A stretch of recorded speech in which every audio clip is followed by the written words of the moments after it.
আসসালামু আলাইকুম। Day 6 everyone. আমি অলরেডি দেখতে পাচ্ছি যে নাম্বার কমে যাচ্ছে পোলে। এটা expected, but at the same time আমাদেরকে চিন্তা করতে হবে যে এটা মাত্র 6 নম্বর দিন, আরও মাত্র 60 দিন আছে। 66 days feels like a long period of time. But আপনি যদি এবং আমি যদি হ্যাবিটটা বিল্ড করতে পারি, দেন এটা কিন্তু আমাদেরকে সারা জীবন এটার বেনিফিট আমরা পাবো। দেখেন, রমজান মাস যখন শুরু হয় তখন মনে হয় হায় হায় 30 দিন রোজা কিভাবে রাখবো। বাট যখন রমজান মাস শেষ হয় তখন আমাদের কাছে 30 দিন কোথা থেকে চলে গেল। একবার যদি আমরা এই প্রথম যে প্রাথমিক যে অ্যাডজাস্টমেন্টটা করে ফেলতে পারি, তারপরে কিন্তু একটা সময় এটা মনে হবে হ্যাঁ আমার জীবনই তো এইটা, যে আমি ফজরের আগে উঠবো, 5টার আগে উঠবো, সূর্যের আগে উঠবো, অ্যান্ড দেন আমি 20 মিনিট জাস্ট আমার নিজেকে একটা মেডিটেশন, প্রার্থনা, ফজরের নামাজ, দোয়া, সেই পার্টটা আমি ফুলফিল করবো। অ্যান্ড দেন তারপরে আমি এক্সারসাইজ করতে যাব, আমি হাঁটবো, আমি খেলবো, অথবা যে কোনো সুইমিং করবো। That's it. আমি অলরেডি ফেসবুকে দেখতে পাচ্ছি সাউথ কোরিয়া থেকে শুরু করে ইউরোপ থেকে শুরু করে বাংলাদেশে আবার ঢাকা, চিটাগং, পাবনা, খুলনা, বিভিন্ন জায়গা থেকে মানুষ পার্টিসিপেট করছে, উইচ ইজ অ্যামেজিং। আপনাদের অনেককে আমি চিনি না, বাট চিনতে পারলে খুবই ভালো লাগতো। হয়তো ইনশাল্লাহ একটা দেখা করার আয়োজন করার চিন্তা করতেছি আমরা, যদি মানে মোটামুটি একটা কমন লোকেশনে করা যায়, সেটা আমরা ইনশাল্লাহ চিন্তা করতেছি। বাট ইউ সি, মানে ইটস অ্যামেজিং দ্যাট আপনি এই প্রোগ্রামটাতে জয়েন করতেছেন, সে টেলিগ্রামে জয়েন করতেছেন। তার মানে কি আপনার অলরেডি আপনি বুঝতে পারতেছেন যে এটা আমাদের দরকার, আপনার দরকার। আজকে আমরা একটা শত্রু নিয়ে কথা বলবো, যে শত্রুর জন্য আমরা অনেকে আমাদের হ্যাবিট বিল্ড করতে পারতেছি না। শুধু হ্যাবিট বিল্ড না, মানে লাইফে আগাতে পারতেছি না, সেটা হচ্ছে সোশ্যাল মিডিয়া।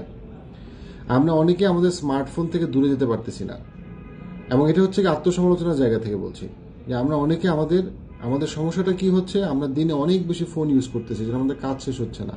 আমরা রাতে ঘুমাতে যাওয়ার সময় আমরা শুধু কাঁথা বালিশ নিচ্ছি না, আমাদের স্মার্টফোনটা নিচ্ছি কতক্ষণ ইউজ করার জন্য, 15 মিনিট ইউজ করবো, 20 ফিট ইউজ করব।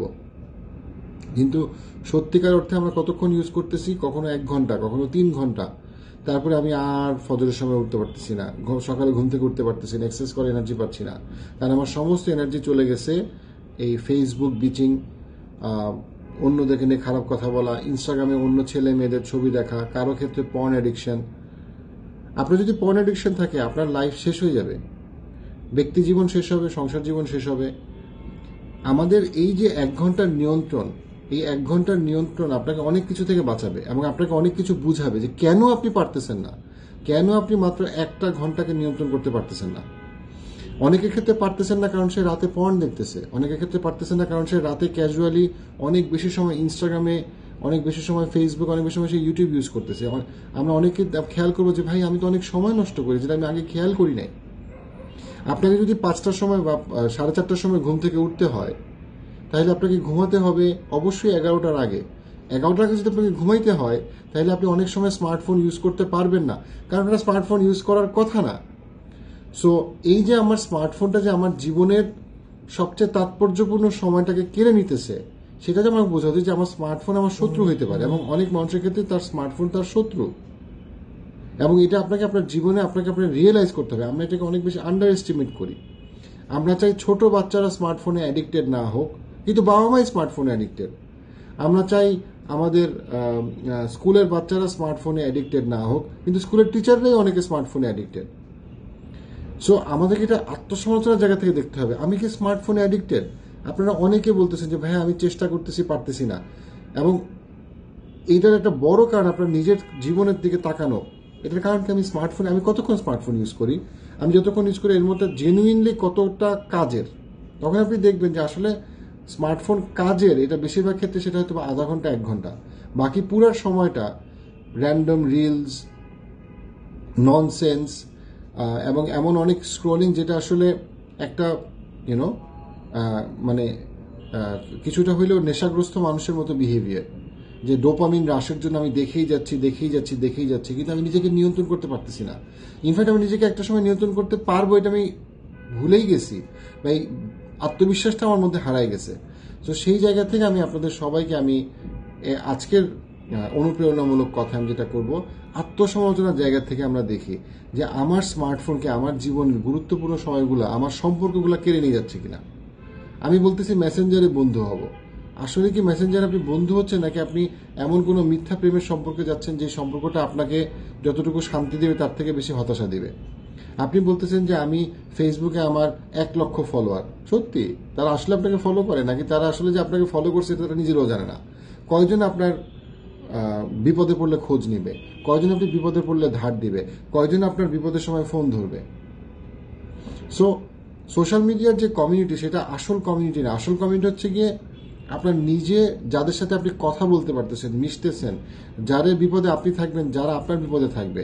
হ্যাঁ, মানে ফেসবুকে একটা দেখা সাক্ষাৎ হইতে পারে, ভালো কিছু আপনি শিখতে পারেন, বাট সেটা হচ্ছে যখন আপনি অর্গানাইজড ওয়েতে ফেসবুক বা ইউটিউবে কিছু একটা শিখতে যাচ্ছেন। বাট যখন আমরা র্যান্ডমলি ফেসবুক এবং ইউটিউব ইউজ করতেছি, তখন আসলে আমাদের জন্য মানে বিপদ ছাড়া আর কোনো কিছু অপেক্ষা করতেছে না। সম্পর্কগুলো ভেঙে পড়বে।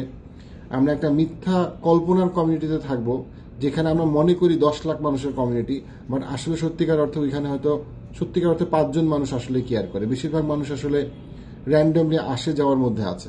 তারা বিভিন্ন পেজ ফলো করতেছে, বিভিন্ন ভিডিও দেখতেছে, কোনোখানে কোনো কমিটমেন্ট নাই, সত্যিকার অর্থের বন্ডিং নাই। সো ইনশাল্লাহ ওয়েক আপ প্রজেক্টের মাধ্যমে আপনাদের অনেকের সাথে আমার সত্যিকার অর্থে বন্ডিং করার একটা সুযোগ হবে ইনশাল্লাহ। কারণ জীবনে আমি লক্ষ লক্ষ মানুষের সাথে সম্পর্ক করা আমার পক্ষে সম্ভব না, চাইও না। বাট জেনুইন কিছু ভাই বোন থাকুক, যাদের বিপদে আমি থাকবো, যারা আমার বিপদে থাকবে, এটাই আসল বিষয়, এটাই আমাদের দরকার। সো আমাদের যে জায়গাটা আমি আজকে ফোকাস করতে যাচ্ছি সেটা হচ্ছে যে সোশ্যাল মিডিয়া আমাদেরকে, আমার সময়কে কি নিয়ন্ত্রণের বাইরে নষ্ট করতেছে কিনা আমি সময়, সেই বিষয়টাকে আমাদেরকে খুব গভীরভাবে চিন্তা করতে হবে। এবং সেই জায়গাটা যদি আমরা চিন্তা না করি, তাহলে আমাদের সময় নষ্টই হতে থাকবে। এবং আমরা চিন্তা করবো যে আমি কেন পারি না, আমি কেন পড়াশোনায় মনোযোগ দিতে পারি না, আমি কেন কাজে মনোযোগ দিতে পারি না, আমি কেন একটা ভালো অভ্যাস করতে পারতেছি না, 1 ঘন্টা নিয়ন্ত্রণ করতে পারতেছি না। এখন প্রশ্নটা হচ্ছে যে আচ্ছা, আমি বুঝলাম যে সোশ্যাল মিডিয়া আমি বেশি ব্যবহার করতেছি। আচ্ছা, এখন আমি বা সেই ক্ষেত্রে আমি যে বেশি ব্যবহার করতেছি, সেই ক্ষেত্রে আমি কিভাবে নিয়ন্ত্রণ করব? সেই নিয়ন্ত্রণের পদ্ধতিগুলো নিয়ে আমি কথা বলবো কালকে। সো বাট আজকে আমি চাই যে আমরা আত্মসমালোচনার জায়গাটা জেনুইনলি চিন্তা করি। গত 1 দিনে, গত 6 দিনে পার্টিকুলারলি এই প্রোগ্রামটাতে আপনারা যারা জয়েন করছেন, তারা যারা পারতেছেন না, এই না পারার ক্ষেত্রে আসলে সোশ্যাল মিডিয়ার ভূমিকাটা কতটুকু, পর্ন এডিকশনের ভূমিকাটা কতটুকু, অতিরিক্ত স্ক্রলিং করার অভিজ্ঞতাটা কতটুকু, সেই জায়গা থেকে কালকের অনুপ্রেরণামূলক ভিডিও শুরু করব। সবাই ভালো থাকবেন এবং ইনশাআল্লাহ অবয় শক্তভাবে আমরা নিয়ত করি, মানে চিন্তা করি, আমরা শক্তভাবে ইন্টেনশনটা আমরা রাখি, দৃঢ় সংকল্প রাখি যে কালকে যেন আমার মিস না হয় এই 3টা কাজ। ভালো থাকবেন।